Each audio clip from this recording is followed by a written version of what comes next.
जय श्री राम दोस्तों। आज का टॉपिक है चुनाव की राजनीति। आज चुनाव के बारे में जानेंगे।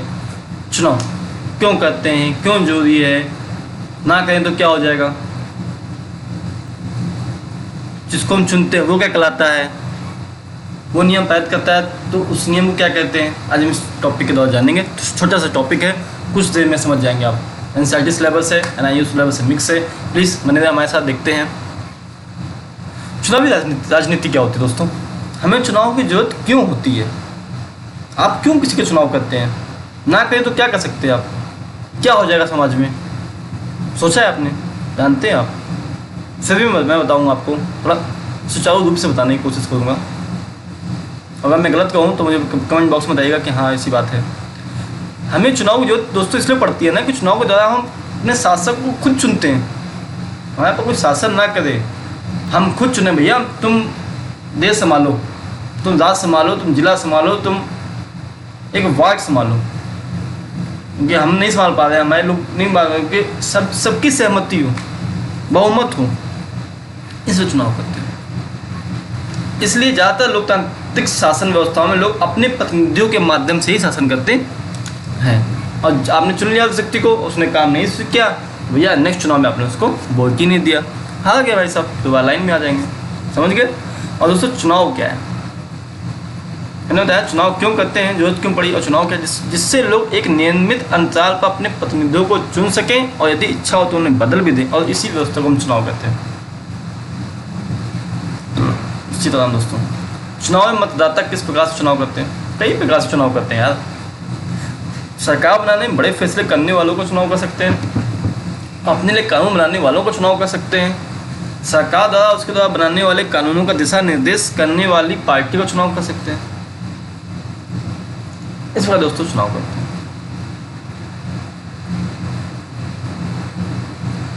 लोकतंत्र चुनाव की न्यूनतम शर्तें क्या क्या है, लोकतंत्र चुनाव की न्यूनतम शर्तें क्या हैं? देखिए, पहली, हर किसी को चुनाव करने की सुविधा हो, यानी हर किसी को मत का अधिकार हो, समान मत हो। यानी कि अमिताभ बच्चन मत देने गए, वोट देने गए तो 10 वोट काउंट कर दिए। भैया एक ही ह्यूमन बींग्स है ना, आदमी है ना, एक ही वोट।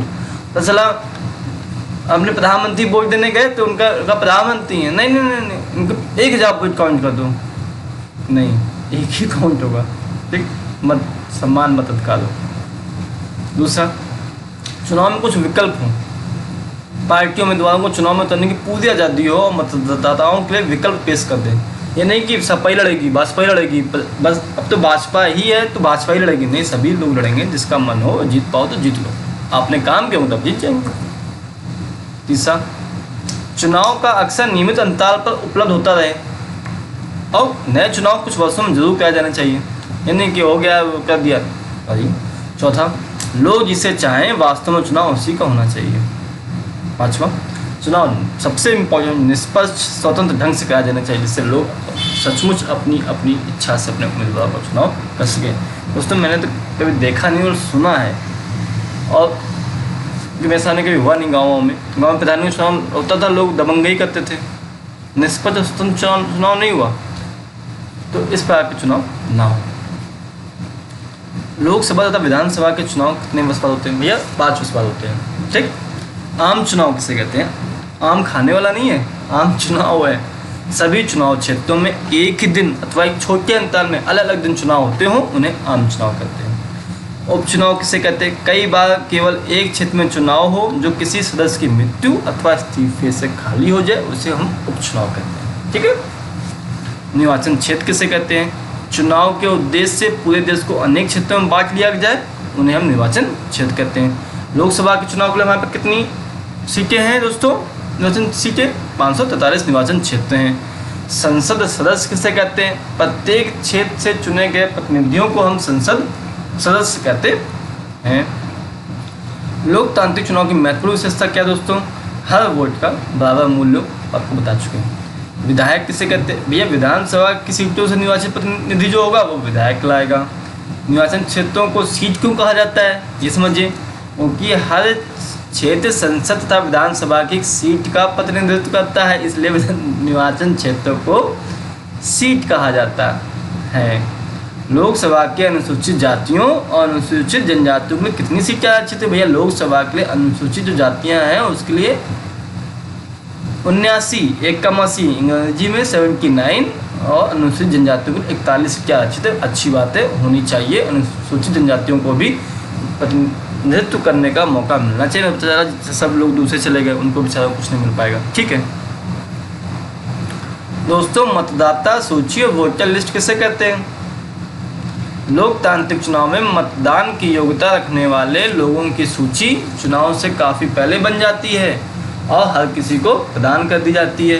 इसे ही आधिकारिक रूप से मतदाता सूची कहते हैं। आम बोलचाल में इसे वोटर लिस्ट कहते हैं। आप देखते हैं चुनाव होंगे, वार्डों के कहेंगे अरे दिक्कत चुनाव में लिस्ट में नाम है कि नहीं है? हाँ है वोटर लिस्ट, वही जो लिस्ट है वोटर लिस्ट, वही मैं आपको समझाया। ओके, क्या कारण है कि हर चुनाव से पहले मतदाता सूची को सुधारा जाता है? अरे सुधारना तो पड़ेगा।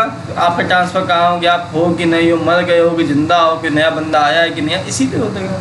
बस सभी सक्षम मतदाताओं का नाम मतदाता सूची में शामिल हो, यह व्यवस्था करना सरकार की जिम्मेदारी है, क्योंकि हर अगले चुनाव में लोग मतदाताओं बनने की उम्र में आ जाते हैं। इसलिए हर चुनाव से पहले मतदाता सूची को सुधार देते हैं। आप किस टाइम किस उम्र में वोट डाल सकते हैं? भैया 18 साल को जाओ वोट डालने जाओ। आप कोई उम्मीदवार कब बन सकते हैं? न्यूनतम आयु 25 वर्ष। टिकट किसे कहते हैं दोस्तों? पार्टी के मनोनयन को, पार्टी ने मन से आपका नयन कर दिया है, चयन कर दिया, समान भाषा में से टिकट कहते हैं। प्रत्येक उम्मीदवार को चुनाव में खड़े होने के लिए किन किन चीज़ों का विवरण देना पड़ता है? कोई आपके खिलाफ गंभीर मामला तो नहीं चल रहा आपराधिक? बताओ, चल रहा तो बताना पड़ेगा। शैक्षिक योग्यता क्या है? उम्मीदवारों और परिवार के सदस्यों की संपत्ति क्या है? देनदारी का ब्यौरा क्या है? हमारे देश में उम्मीदवारों की अंतिम सूची घोषणा होने तथा मतदान की तारीख के बीच कितना समय, क्या हो गया दोस्तों ये बीच में, भगवान आ गए बीच में, ये लो साइड कर दिया। उम्मीदवारों की अंतिम सूची घोषणा होने तथा मतदान की तारीख के बीच कितना समय चुनाव प्रचार के लिए दिया जाता है?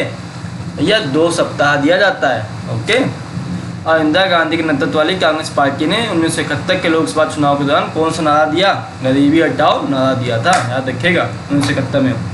और 1977 में अगले लोकसभा चुनाव में जनता पार्टी ने कौन सा नारा दिया? लोकतंत्र बचाओ, याद रखिएगा।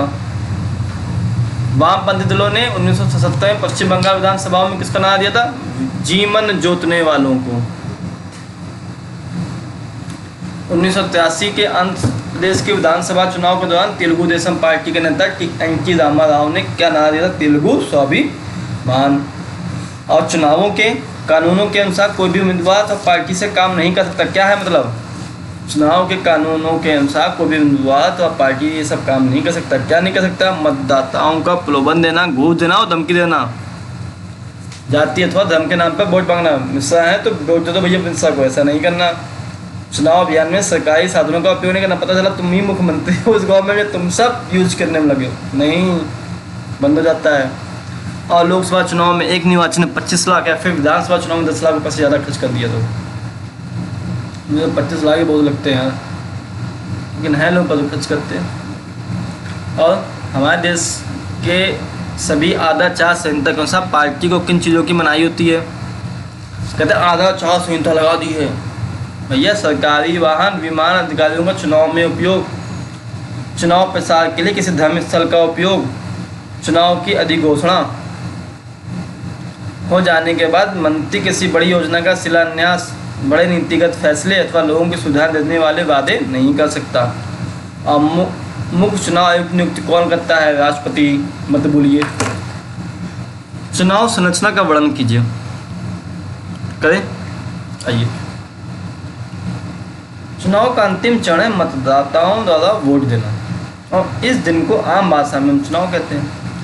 मतदाता सूची में शामिल नाम वाला हर व्यक्ति अपने इलाके में शामिल मतदान केंद्र पर जाता है, और यह केंद्र अस्थायी तौर पर स्थानीय स्कूल, सरकारी इमारतों में बनाए जाते हैं। जब मतदाता मतदान केंद्र में आता है तो चुनाव अधिकारी उसे पहचान कर उसकी उंगली का एक काला निशान लगा देते हैं, जो उसे वोट डालने की अनुमति देता है।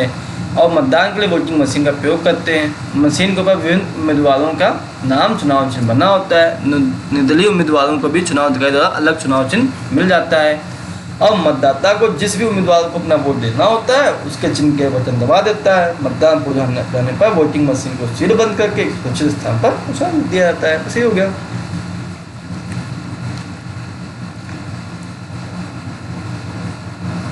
चुनाव आयोग के अधिकार क्या है? चुनाव आयोग की अधिसूचना जारी करने से लेकर चुनावी नतीजों की घोषणा तक पूरी चुनाव प्रक्रिया के संचालन के प्रत्येक पहलू पर निर्णय लेता है और यह आदर्श चुनाव संहिता लागू करता है और इसका उल्लंघन करने वाली पार्टियों उम्मीदवारों को सजा मिलती है। चुनाव आयोग चुनाव के दौरान सरकार को दिशा निर्देश मानने का आदेश दे सकता है और इसमें सरकार द्वारा चुनाव जीतने के लिए चुनाव में सरकारी मशीनरी का दुरुपयोग रोकना और अधिकारियों का तबादला करना भी शामिल है। चुनावी ड्यूटी पर तैनात अधिकारी सरकार के नियंत्रण में न रहकर चुनाव आयोग का दिन काम करने लगता है। चुनाव में लोगों की क्या भागीदारी है, आपको सबको पता है। क्या भागीदारी आप लोग करते हैं, वही है।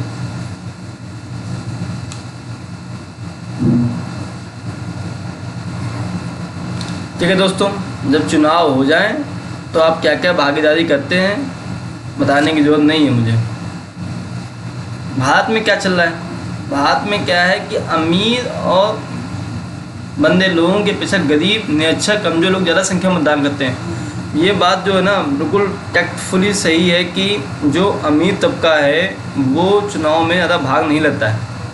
लेकिन अभी कुछ मोदी कैंपेन चला है तो उस मोदी कैंपेन में मैंने देखा है कि न्यूज़ में कि बहुत से अमीर तबके के लोग भी, बिजनेसमैन, बड़े बड़े लोग भी चुनाव में जाते हैं और भाग लेते हैं, क्योंकि सभी व्यक्ति का चुनाव में भाग लेना बहुत ज़्यादा ज़रूरी है। इसलिए आप अगर ज़्यादा पैसे वाले बन जाएं लेकिन चुनाव में मतदान करने ज़रूर जाएं और सही प्रतिनिधियों को चुनें। महिलाओं को भी जाने दें, सभी की भागीदारी करें। ठीक है दोस्तों, हमारे साथ बने रहे। बहुत बहुत धन्यवाद। जय हिंद, जय भारत।